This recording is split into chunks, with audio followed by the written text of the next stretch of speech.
Okay. No, you're the chair. Okay. I am not. One more person arrives, but we will begin to discuss the agenda items. And then we can confirm quorum once one more person comes. So I would like to move down to, I assume, yeah, we have no public comments.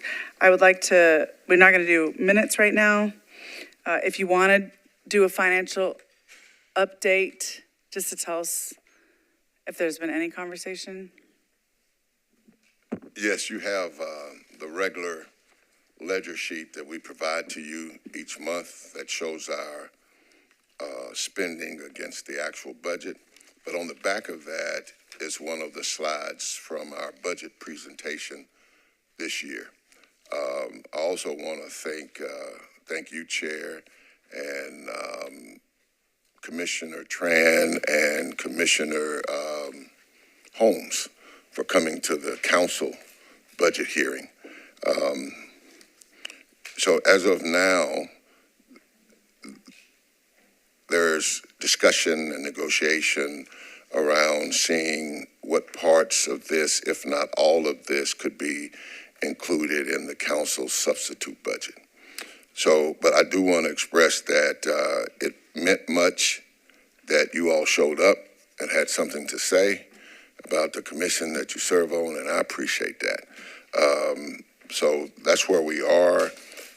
We have a possibility of having some portion of this 514 included in the substitute budget, but knowing how all of that goes, that may end up being nothing, because it has to be, the substitute budget has to pass muster with the 40-member council for it to move forward. Yeah, thank you for that. Just as an update, we did go and present, I think it's the first time MHRC has actually presented to the council on its budget, so it was great. Everybody did an incredible job. Commissioner Holmes really moved everybody. I think she got like 4 or 5 hugs afterwards, talking about her personal testimony about the mobile police workforce seminar.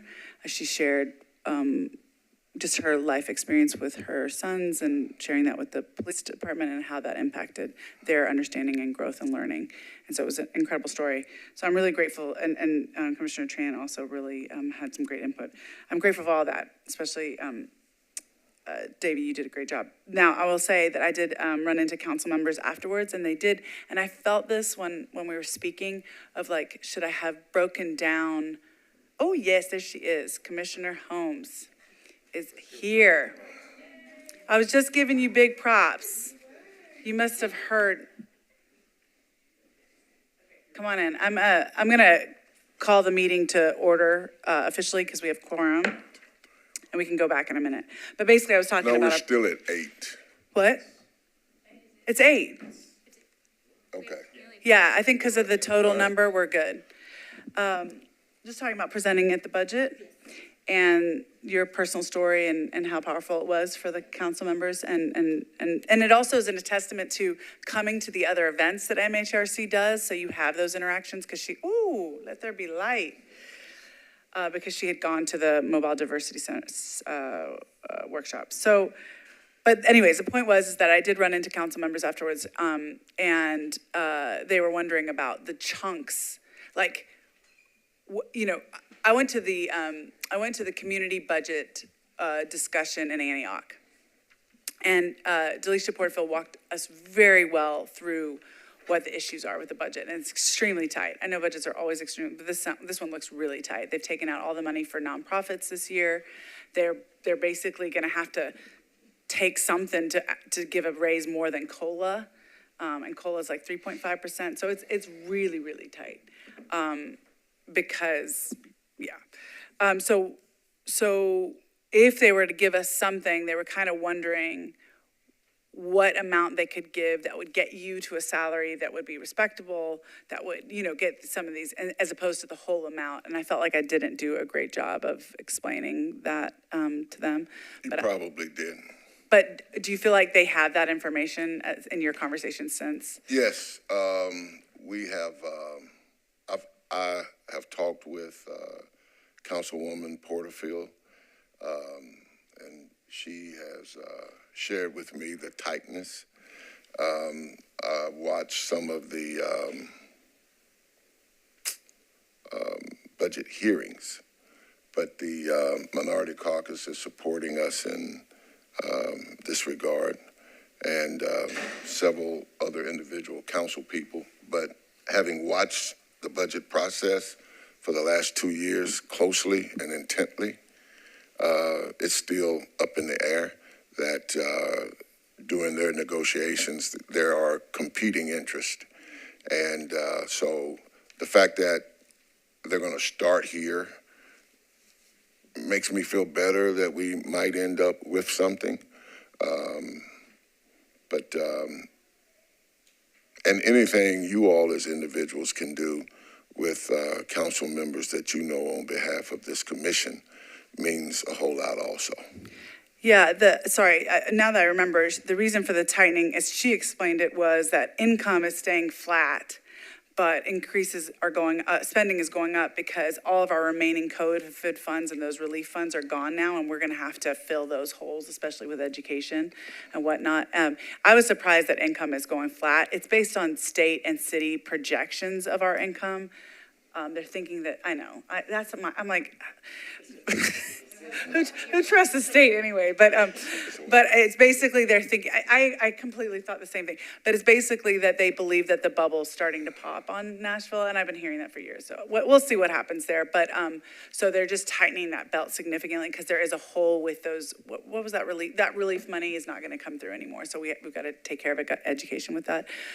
So they are having to pull from one line item to pay another line item. And the COLA one is a big deal, and the workers' unions obviously are working really hard on that one, and which makes a ton of sense, because 3.5 I don't think is gonna cover even inflation, so,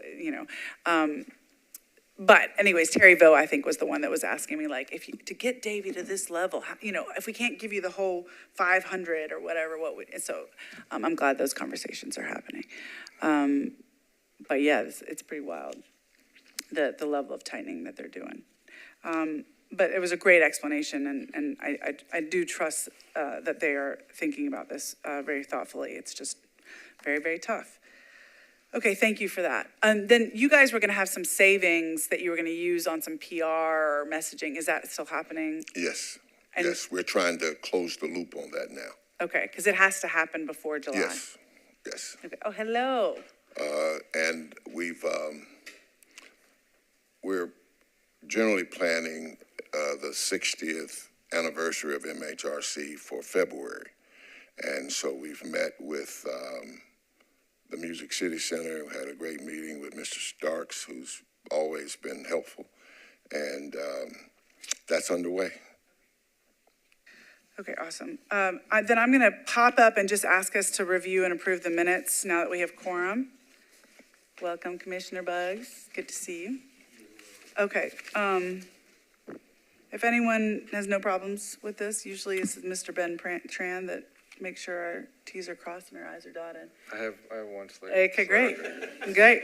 Go. So the last line on the second page, it's about myself. I typically don't do this, but ironically in English, to correctly address the MHRC doesn't mean that we put the right address on a building or on a stationery. So made a motion to change the address of the MHRC office or something like that to address there is.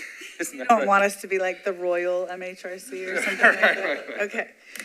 Did you get that, make sense? Crystal? Yes. Just say change the address, not correctly address, yeah. Ironically, in English, to correctly address is not to put the right address down, so yeah. Anyway. Okay, awesome. I knew that you would be the one. So can I get a motion? A second? Awesome. No abstentions, no against. Then our minutes are approved. Now we can quickly move on. We have tons of new business. It's very exciting. More complaints.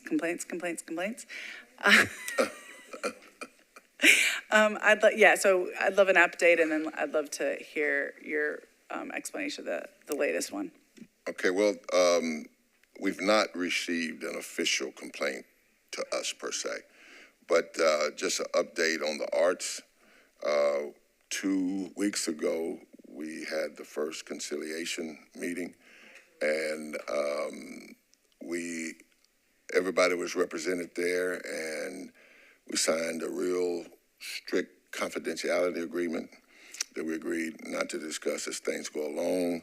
And I will turn it over to our chair of our hearing committee for any comments he may have.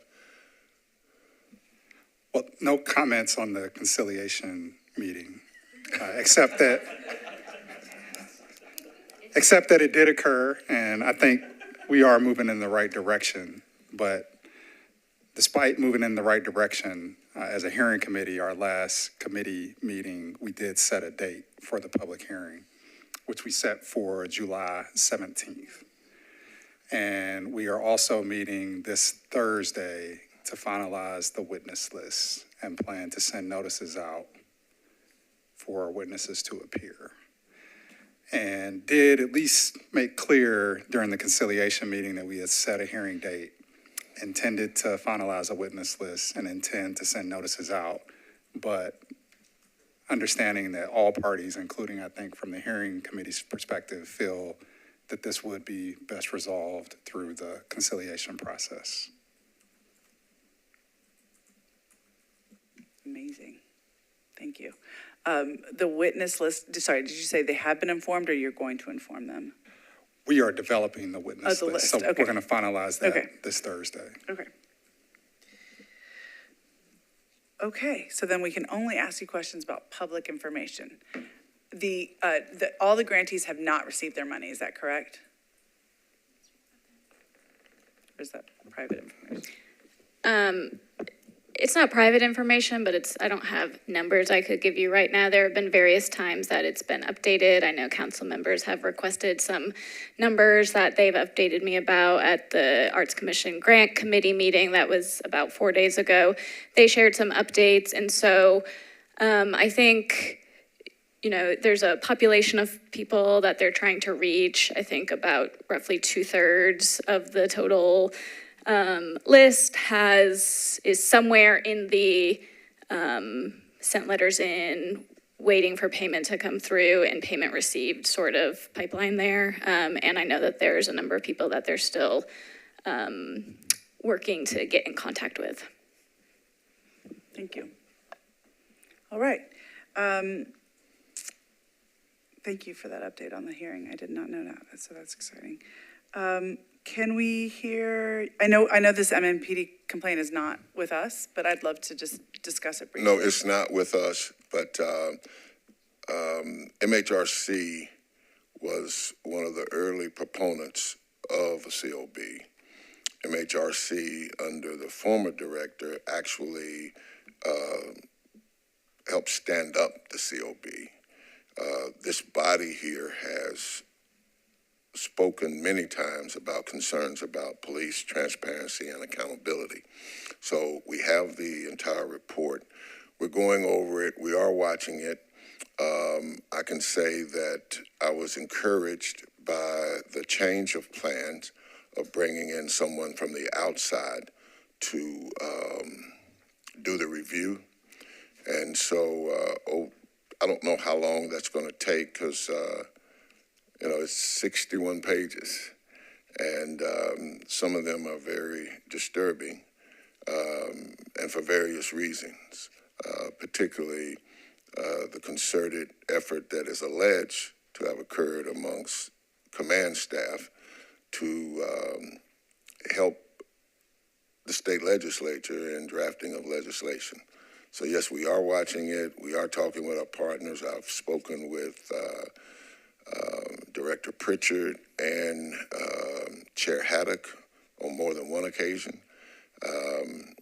And we have offered them our support, and I will keep you updated as it goes along. But it is very troubling.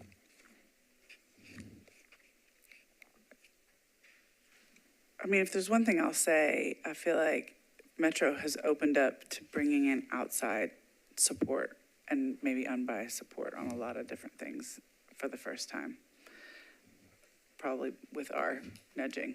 So I'm glad that there's a third party. You have written new commissioners, but I didn't know we had new commissioners yet. No, this is in anticipation. Okay. of them. Okay, okay. So what's, Yes, it is in anticipation of them. And I guess you get to make the choice.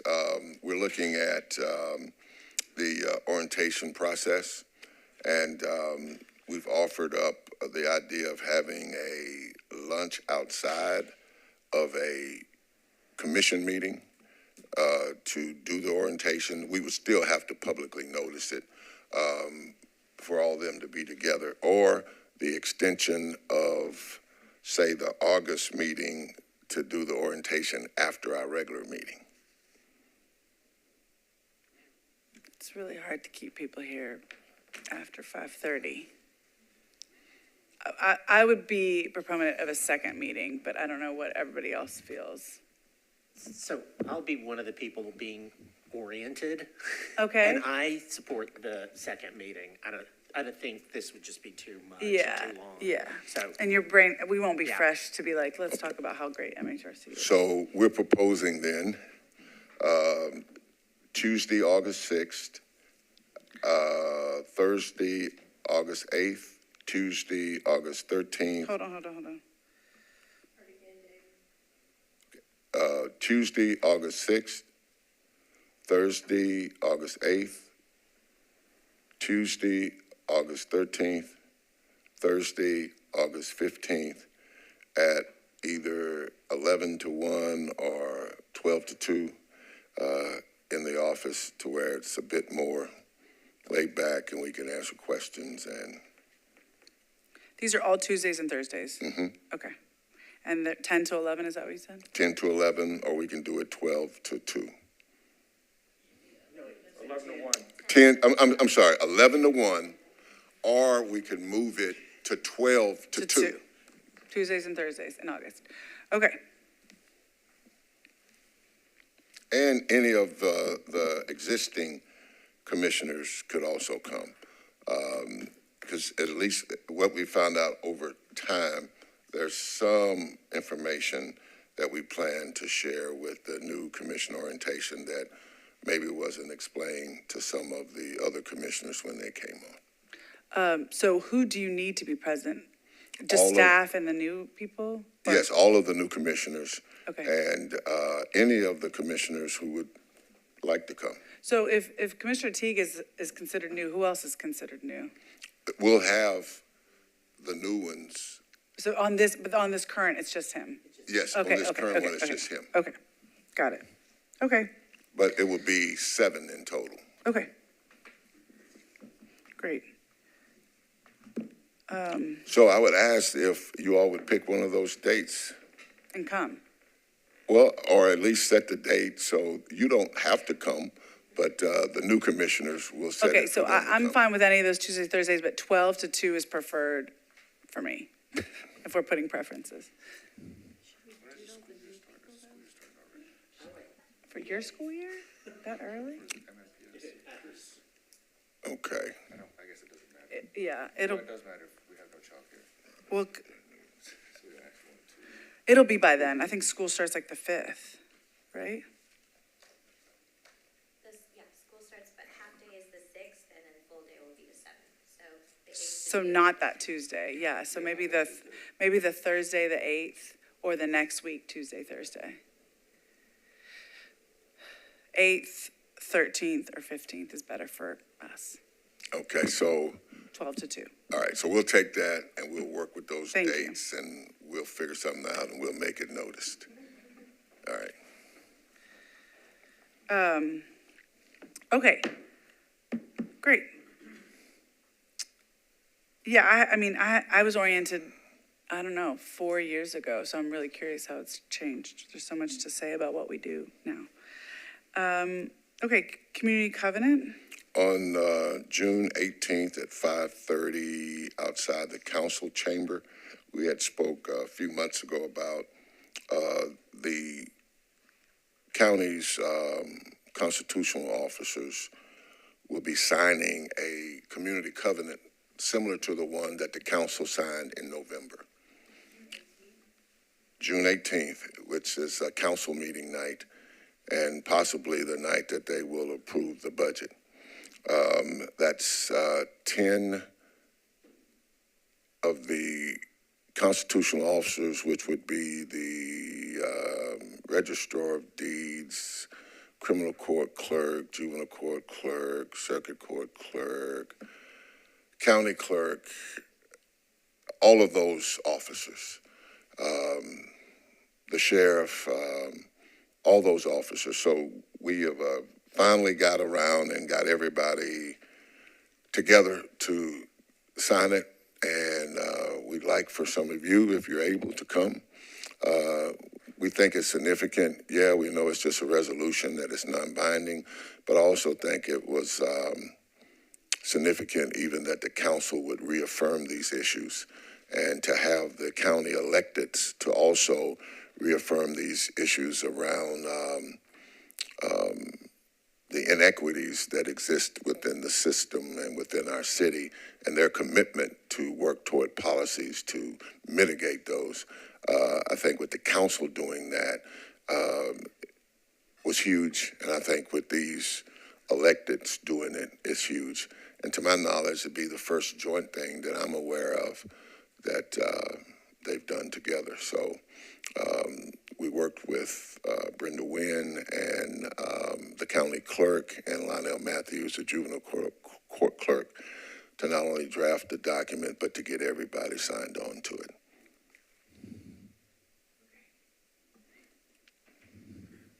And we have no idea where that would be on the agenda for the council. No. This is a public signing Before. Before at 5:30. Oh, at 5:30. Okay, At 5:30 in front of the council chambers. Okay, great. Because the NOAA event is later that day. Okay, awesome. So we would just show up and be there and present and supportive. Okay. Yes. And then what's this one city? University.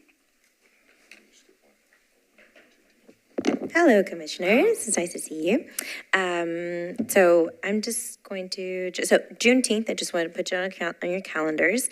Juneteenth is officially the 19th this month. In case you need to mark your calendars, it should be a federal holiday this year, which will be exciting. However, the MHRC will be a contributing co-sponsor along with the Tennessee Human Rights Commission at the Music City Freedom Festival. So we will be there the 15th and the 16th. I know the 16th is Father's Day. Happy Father's Day. Early Happy Father's Day to all of you who may be fathers. But we are looking for commissioners to come help us table at the Music City Freedom Festival. So if you have some time and you'd like to sign up for a shift, we'll be sending up a follow-up email with information for you to come meet the community, talk about what the MHRC does. And we have these amazing MLK comic books for the kids that we'll be able to pass out. So if you'd like to come spend some time with us there, 15th and 16th, all day. I'm only asking for 2 hours if you can at most, and then we'll send that email for that follow-up. And then the One City University, MHRC is really excited to announce that we are starting our One City University with our launching course called Metro 101. This is going to be about an 8-week, bi-weekly course for community members and commissioners, whoever would like to participate, to kind of learn more about what the city is about. How do you get involved? What's the infrastructure? What are some important details you should know about council and legislation and commissions? So it's an introductory course for people who are interested in advocating at the local government level. And so applications will be opening this Friday. We'll be sending that out to y'all. So if you have anyone that you know would be interested in participating in that course, we ask that you forward that information to them. It'll be open the whole month of June, and then the class will officially start in July. Yes, we're excited. Do I jump to community engagement? Oh, yes. And then go straight on to the Yeah, sounds communication. good. We also held our Title VI training this past Wednesday. Super excited. All in all, we had 15 different departments participate, which was great to see. All departments were interested in making sure that they had a language access plan. So we're excited to hear that all of them are wanting to stay in compliant with Title VI. And I just wanted to quickly shout out a couple of the departments that participated. So we just understand how significant it is. Juvenile court clerk and the juvenile court participated. Metro Arts, public health, the criminal court clerk, codes, the public defender, the MNPD, WECO, the municipal auditorium, ITS, which is our technical, the Nashville Sheriff's Office, and legal. So all these departments participated to make sure that we're staying in compliance with Title VI, that we're avoiding any type of discrimination, and also making sure that everyone has language access. So we'll be continuing with quarterly Title VI coordinator meetings to make sure everyone's staying compliant, and then we'll have a second fall date for the rest of the departments who didn't get to attend the training for them to participate. But yeah, it was a wonderful turnout. Folks had lots of great questions and about staying in compliance, and we hope it continues. Yeah. And just in general for community engagement, we just wanted to remind you of the budget hearing that's coming up tomorrow. Daisy's already mentioned that. We also wanted to note that June is African American Music Appreciation Month. So please go visit NAMAM if you're able to and enjoy that. And then just also paying attention to the fact that June is Pride Month. And so as we all know, the Pride Parade happens every year, but we hope that you'll be able to go support the LGBTQIA plus community this month. And thank you to each one of you who does work in that important, to uplift that important community. And that's all I got. Are we doing a Thank you. table at Pride? Don't we normally do that? Okay. All right. Do you want us to have an executive committee meeting? Is that what's this agenda item? Or that we had one? Because I don't remember one. Well, I guess we want to talk about the regularity, the day, and what it might look like going forward. Okay. So what works best for you? And then how often do you want to have them? Do you just want to have them every month or have them as needed? No, Or, I thought every month was working out well. okay. But maybe I'm the only one. I'm kind of. How are you with MHRT Fridays? intense. Yeah, Fridays was when we were doing it, and we were doing it at like 11 or 10, which was great for me. I don't know, who do we have still on the executive committee here? Us three? Yes, and then too, it's, you all run it, but it's open to all commissioners. Yes. So Charles, so are you good still with Friday? That was a good time for you? Yeah, like it was 10. So we're good with that. So yeah, let's just put it every 2 weeks. I mean, in the middle of the month between this meeting. Okay, all right. Unless you wanted to stop it, you felt like you're seeing us too much. You've got the hearing committee. Feels like he wants it. Before the He 18th. feels like it is. I think he's tired of us. Yeah, I think it's good to put it on the calendar because Okay, otherwise, and all right. and notice it. And if there's really no business, then we don't have to meet. Yeah. Okay, all right, so you'll be getting a notice about one for this month pretty soon. Great. Thank you. So I see no old business. I would like to say something. I guess this is under announcements, but it looks like we're almost done with this meeting. I'm sure some of you, not everybody, saw the shooting that happened at Red Caboose Park last Wednesday. Some of us in this room live right next to it. That's our playground. It was extremely tragic, like all deaths of children to gun violence are. And I wanted to just say a couple things. One, it is the #1 killer of Tennessean kids and in this country. Two, Black and brown children comprise a big chunk of that, and we need to be present and aware of that and embrace and advocate and stand up for all the kids that are being killed by gun violence in our state right now. There was 30,000 stolen guns so far in Tennessee from cars. This one was also a stolen gun. It was kids killing kids, 15-year-old, 13-year-old. We did have a little memorial just to mark it because I think there is a tendency to get numb to this stuff because it just happens so much that we just wake up the next morning, we're like, oh, and then we're like, do we go back to the playground? Do we not? And so we just took a pause and came together as community. I was able to meet the parents. They're incredible human beings, obviously suffering deeply, and we're trying to support them in their funeral services and whatnot. I also wanted to just say, I know there's always conversation around shootings, and I just wanted to say that, we can't NIMBY this. Everybody deserves to be in every neighborhood in Nashville. And if there's an issue, whether it's gun violence or mental health or whatever, it's up to us to figure that out. It's up to the community to figure that out. Yeah. And so individualism is not going to get us anywhere with this. So I just wanted to mention that we don't talk about gun violence as much in this arena, but it's real and it's impacting everywhere. It has been impacting everywhere, and it's important that we remember that while we rely on systems and ideally legislation at some point, we also have to rely on the community to do what's needed to take care of our kids. So that's all that I have. Anything else? All right, I think we're done. Is that how everybody else understands it? Can I get a motion? Nobody wants to leave. Motion to close the meeting? Thank you, Commissioner Buggs. Can I get a second? Second.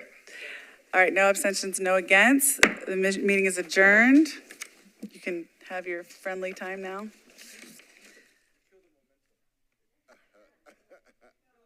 Thank you.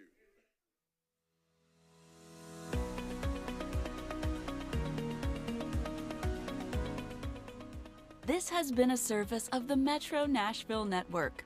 If you would like to see this presentation again, or for more information on this and other programs, visit nashville.gov.